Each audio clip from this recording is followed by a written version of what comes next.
अस्सलाम वालेकुम जी, welcome back to my channel. I hope you all are doing well and great. ENG 504 का lesson 37 हम आज डिस्कस कर लेते हैं। Second language learning and learner motivation. काफ़ी इजी लेसन है। आप लोगों को मेरे लेक्चर्स जो हैं वो फाइंड करने में थोड़ी सी डिफ़िकल्टीज़ हो सकती हैं क्योंकि मैंने ऊपर नीचे एक तरह से अपलोड किए हैं। तो आप लोग मेरे चैनल पर जाकर जो है वीडियोज़ वाले ऑप्शन से वीडियोज़ ईजीली फाइंड कर सकते हैं, ठीक है।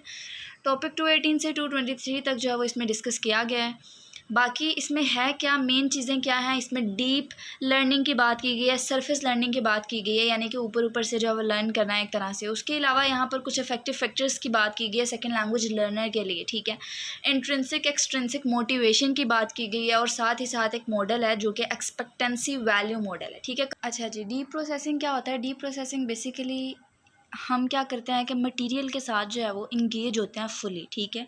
डीपली जो है वो चीज़ों को समझ रहे होते हैं, ठीक है। थिंक डीपली अबाउट इट, यानी कि डीपली उन चीज़ों के बारे में सोच रहे होते हैं और कनेक्ट करते हैं हम उसको अपने एक्सपीरियंसेस के साथ, ठीक है। तो ये बेसिकली डीप प्रोसेसिंग होता है जिसमें बताया गया है कि is an active process of making association with material that is already familiar, examining interrelationship, elaborating stimulus, connecting the new material with personal experiences and considering alternative interpretation, ठीक है। ये भी डेफिनेशन है। आप सिंपल सी डेफिनेशन कोई Google से निकाल लें या फिर जो कॉन्सेप्ट मैंने आप लोगों को दिया है आप जस्ट वो लिख देंगे तो इनफ है, ठीक है। उसके अलावा सरफेस प्रोसेसिंग में क्या बताया गया है, ये क्या है कि surface processing is completion of the task with in minimum conceptual effort, यानी कि यहाँ पर जो है वो हम ज़्यादा एफर्ट पुट नहीं करते, ठीक है। बहुत मिनिमम सी एफर्ट होती है, हम ऊपर ऊपर से चीज़ों को देख रहे होते हैं, ठीक है। और साथ ही उन्होंने बताया कि देयर इज़ नो इमोशनल और कोग्निटिव इन्वेस्टमेंट इन इट, यानी कि ना तो हम इसमें इमोशनली और कोग्निटिवली कुछ इन्वेस्ट कर रहे होते हैं, ठीक है। तो ये सरफेस प्रोसेसिंग होता है। उसके अलावा Biggs model explore the probable connection between intrinsic motivation and deep strategy and treat motivation in parallel with strategies. यहाँ बता रहे हैं कि बिग्स मॉडल जो है वो बेसिकली क्या करता है, वो मोटिवेशन और जिस तरीके से हम सीख रहे होते हैं, ठीक है, उनको कनेक्ट करने के बारे में बात कर रहा है, ठीक है। उसके अलावा अहमैन जो था उसने इंडिकेट किया कि that student may not have choice for using deep strategies due to weak educational background, lack of aptitude for learning, inexperience और इन फ्लेक्सिबल लर्निंग स्टाइल, ठीक है। यानी कि यहाँ पर बता रहे हैं कि बाज़ औक़ात क्या होता है कि लोग डीपली लर्निंग मटेरियल तक नहीं पहुँच पाते। क्यों नहीं पहुँच पाते? अपने बैकग्राउंड की वजह से, अपने एक्सपीरियंसेस की वजह से, अपने लर्निंग स्टाइल की वजह से, ठीक है। तो इन सब चीज़ों की वजह से क्या होता है कि वो डीप स्ट्रेटजीज़ जो होती हैं या डीप लर्निंग मेथड्स जो होते हैं उन तक नहीं पहुंच पाते, ठीक है। आप लोग जस्ट ये 1-2 पॉइंट्स इसमें ऐड कर सकते हैं और बाकी आप लोगों से ये पूछा जा सकता है कि ये रीज़न्स बताएं और ये किसने बताए थे रीज़न, सर मैंने बताए थे, ठीक है। तो ये आप लोगों ने क्विज़ के लिहाज से इसको प्रिपेयर कर लेना है, ठीक है। उसके अलावा some other important treatments of language learning strategies are to be found in Cohen's and Williams and Rubin, ठीक है, वेंडन एंड रूबिन। अच्छा, तो यहाँ पर बता रहे हैं कि मज़ीद जो है वो क्या था कि मज़ीद जो है वो बहुत सारे मुसन्निफ़ीन यानी कि ऑथर्स जो हैं उन्होंने क्या किया कि लैंग्वेजेस को इफ़ेक्टिव वे में सीखने के डिफरेंट तरीक़ों के बारे में भी बात किया है, उनके बारे में लिखा है, ठीक है। तो ये बेसिकली हमारा पहला पैराग्राफ था। आई होप सो कि आपको समझ आई होगी। सेकंड में क्या बता रहे हैं, सेकंड पैसेज में वो बता रहे हैं कि many researchers have attempted to design and execute strategy training programs. बहुत से रिसर्चर्स जो हैं वो क्या है, उन्होंने training programs, strategy training programs यानी कि teach better way of learning, उनको डिज़ाइन करने और उन पर अमल दरामद करने की कोशिश की है। Positive effect of strategy instruction emerge for proficiency in speaking and reading. Positive effect क्या है कि प्रोफिशिएंसी आई है स्पीकिंग और रीडिंग में। उसके अलावा the most effective strategy instruction included. अब मोस्ट इफेक्टिव स्ट्रेटजी इंस्ट्रक्शन में क्या क्या शामिल है, उन्होंने बताया है कि इसमें बताया जाता है कि आपको जो है वो किस तरह से सीखना है, कैसे जो है उसको यूज़ करना है, स्ट्रैटेजी जो है वो स्ट्रैटेजी कब कारआमद होगी, ठीक है, इसे कैसे इस्तेमाल करना है, ये सारी चीज़ें इसमें शामिल होती हैं। और साथ ही कैसे आपने इसको ट्रांसफ़र करना है बाकी रिलेटेड टास्क जो है और सिचुएशन जो है उनके साथ, ठीक है। तो मोस्ट इफेक्टिव स्ट्रैटेजी इंस्ट्रक्शन में जो जो चीज़ें शामिल हैं ये शामिल होनी चाहिए और ये सब किस किस तरह हेल्पफुल होती हैं वो सारा बताया गया है, ठीक है। उसके अलावा नेक्स्ट में उन्होंने 2 टाइप ऑफ मोटिवेशन की बात की है। देख लेते हैं कि effective factors in SLL include, उनमें कौन कौन से फैक्टर्स शामिल हैं। जो इफेक्टिव फैक्टर्स हैं ना सेकंड लैंग्वेज लर्निंग में, उनमें हमारे पास मोटिवेशन आ जाता है, सेल्फ एफिकेसी आ जाता है। सेल्फ एफिकेसी किसे बोलते हैं? बेसिकली ये एक तरह से बिलीफ होता है अपनी एबिलिटी का किसी स्पेसिफिक गोल को सक्सेसफुली अचीव करने का, सक्सेसफुली हासिल करने का, ठीक है। टॉलरेंस ऑफ एम्बिग्विटी क्या होती है कि एक पर्सन की एक्सेप्टेंस होती है, ठीक है, अनसर्टेन या फिर आप कह लें कि अपने इश्यूज जो होते हैं उनको एक्सेप्ट करने की, उनको हैंडल करने की, ठीक है। एंग्जाइटी एक्सेट्रा, ये सारे फैक्टर्स जो हैं वो इफेक्टिव फैक्टर्स हैं सेकेंड लैंग्वेज लर्निंग में इंक्लूड हैं, ठीक है। मोटिवेशन का आपको पता है। उसके अलावा Gardner and various colleagues propose the socio educational model, यानी कि लैंग्वेज लर्निंग का एक एजुकेशनल मॉडल बताया है जिसमें क्या क्या प्रेजेंट है। टू काइंड्स ऑफ मोटिवेशन शामिल है, एक इंटीग्रेटेड और एक इंस्ट्रूमेंटल मोटिवेशन शामिल है। इंटीग्रेटेड मोटिवेशन के बारे में बताया गया कि इसमें क्या होता है, स्टूडेंट जो होते हैं, इंटीग्रेटेड मोटिवेटेड स्टूडेंट्स जो होते हैं वो ज़्यादा सक्सेसफुल लैंग्वेज लर्नर्स होते हैं देन अदर्स, ठीक है। क्यों ज़्यादा सक्सेसफुल लैंग्वेज लर्नर होते हैं? क्योंकि ऐसे तालिब इल्म का जो है वो मकसद होता है टारगेट कल्चर में शामिल होना, ठीक है।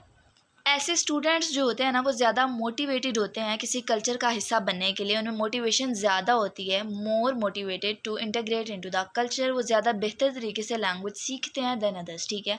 तो डेफिनेशन में भी ये बताया गया कि integrated motivated student are more successful language learner than the other, this are the learner who want to integrate into the target culture, ठीक है, जो कि टारगेट कल्चर में शामिल होना चाहते हैं, उनका मेन गोल जो होता है वो टारगेट कल्चर में शामिल होना होता है। उसके अलावा उन्होंने बताया कि ओरिएंटेशन जो है या फिर ये जो कॉन्सेप्ट है ये फॉरेन लैंग्वेज सेटिंग में जो है वो फॉरेन लैंग्वेज सेटिंग में ज़्यादा अहम नहीं है और ज़्यादा पाया भी नहीं जाता। उसके अलावा at times highly ethnocentric individuals who do not like the culture of the language they are studying. अच्छा जी, एथनोसेंट्रिक इंडिविजुअल के बारे में क्या बताया गया है कि वो जिस लैंग्वेज को सीख रहे होते हैं बेसिकली उस कल्चर को ज़्यादा पसंद नहीं कर रहे होते, डिसलाइक करते हैं, लेकिन फिर भी वो जो है वो लैंग्वेज प्रोफिशेंसी हासिल कर सकते हैं, ठीक है। अब क्लेमेंट जो है उसने कुछ 5 ओरिएंटेशन बताए हैं फॉरेन लैंग्वेज लर्नर के बारे में, ठीक है, कैटेगराइज किया उनको 5 ओरिएंटेशन में। अब वो कौन सी ओरिएंटेशन है, उन्होंने बताया है कि ऐसे लर्नर्स जो होते हैं फॉरेन लैंग्वेज लर्नर वो किस तरह से लैंग्वेज में प्रोफिशेंट हो सकते हैं। मे बी उनके पास ये डिज़ायर्स हो सकते हैं, ठीक है, वो इन डिज़ायर्स के बारे में जो मोटिवेट हो सकते हैं, जैसे कि फ्रेंडशिप और ट्रैवल रिलेटेड डिज़ायर आ सकता है, यानी कि फ्रेंडशिप वाला डिज़ायर लैंग्वेज लर्निंग लर्नर के साथ जो है वो फ्रेंडशिप वाला डिज़ायर हो सकता है, ठीक है, उनकी ख्वाहिश हो सकती है। उसके अलावा identification with the target language culture, यानी कि एक डिज़ायर आइडेंटिफिकेशन का हो सकता है, शनाख्त का हो सकता है, ठीक है, जिसके बारे में वो मोटिवेट होकर लैंग्वेज सीख सकते हैं। General interest in the culture and in world events, यानी कि उनके कल्चर का इंटरेस्ट हो सकता है, उसके अलावा वर्ल्ड इवेंट के साथ कनेक्ट होने का एक डिज़ायर हो सकता है। उसके अलावा नॉलेज एक्सपेंशन और करियर इंप्रूवमेंट, यानी कि करियर के बारे में कोई डिज़ायर हो सकता है, नॉलेज को बढ़ाने के बारे में कोई डिज़ायर हो सकता है उनका।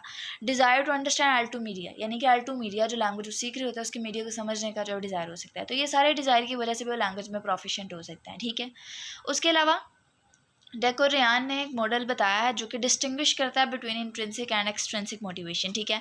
इंट्रिंसिक मोटिवेशन क्या थी, ये बेसिकली इंटरनली होती है, ठीक है, जो कि coming from within the individual, ठीक है। उसके अलावा एक्सट्रिंसिक मोटिवेशन एक्सटर्नल प्रेशर से आती है, ठीक है। अब उन्होंने बताया कि द फॉर्मर यानी कि जो इंट्रिंसिक मोटिवेशन है comes from within the individual and is related to the individual identity and sense of well being, ठीक है। बेसिकली ये जो इंट्रिंसिक मोटिवेशन होती है ना, उन्होंने बताया कि ये इंटरनली जो होती है पैदा होती है, ठीक है, ये मुंसलिक होती है किसी शख्स की आइडेंटिटी के साथ, ठीक है, उसके अलावा उसकी फ़लाह बहबूद के साथ, ठीक है। उसके अलावा उन्होंने बताया कि it comes when learning is the goal itself, यानी कि तब आता है जब सीखने का एक गोल जो होता है वो बुनियादी गोल होता है, सबसे अहम गोल होता है, ठीक है, सीखना।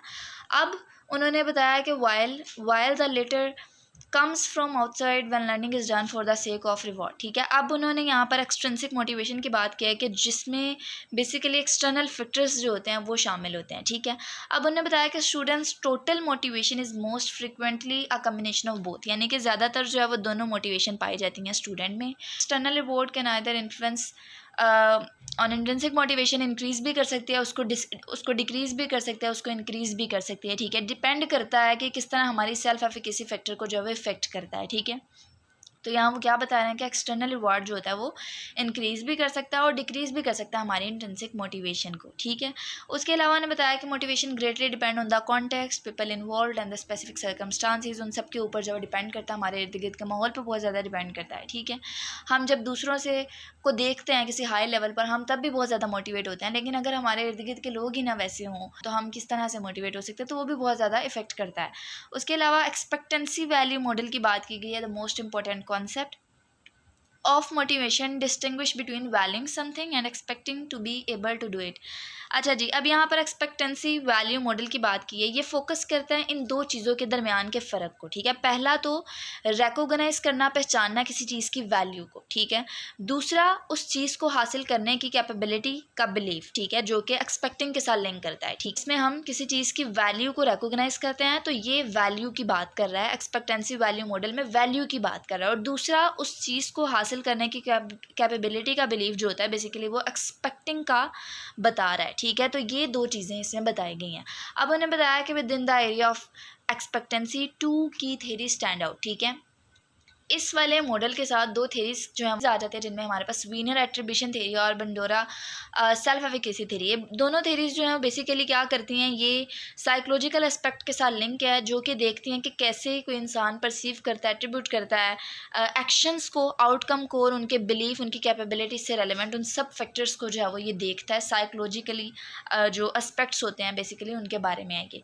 तो ये दो थेरीज थी, आपने जस्ट इनके नाम याद रखने। ये हमारा ओवरऑल कॉन्सेप्ट था। कोई चीज़ रह जाए आप लोगों ने कमेंट सेक्शन में पूछ लेनी है। आई डोंट थिंक सो कि कुछ रह गया है। अगर लेक्चर अच्छा लगा है लाइक करें, चैनल को सब्सक्राइब कर लें ताकि आपको आने वाली वीडियोस के नोटिफिकेशन मिल सके। इन फ्यूचर अगर हम कोई बुक कवर करें तो आप लोगों को उसका नोटिफिकेशन मिल जाएगा। दुआओं में याद रखिएगा। अल्लाह हाफिज़।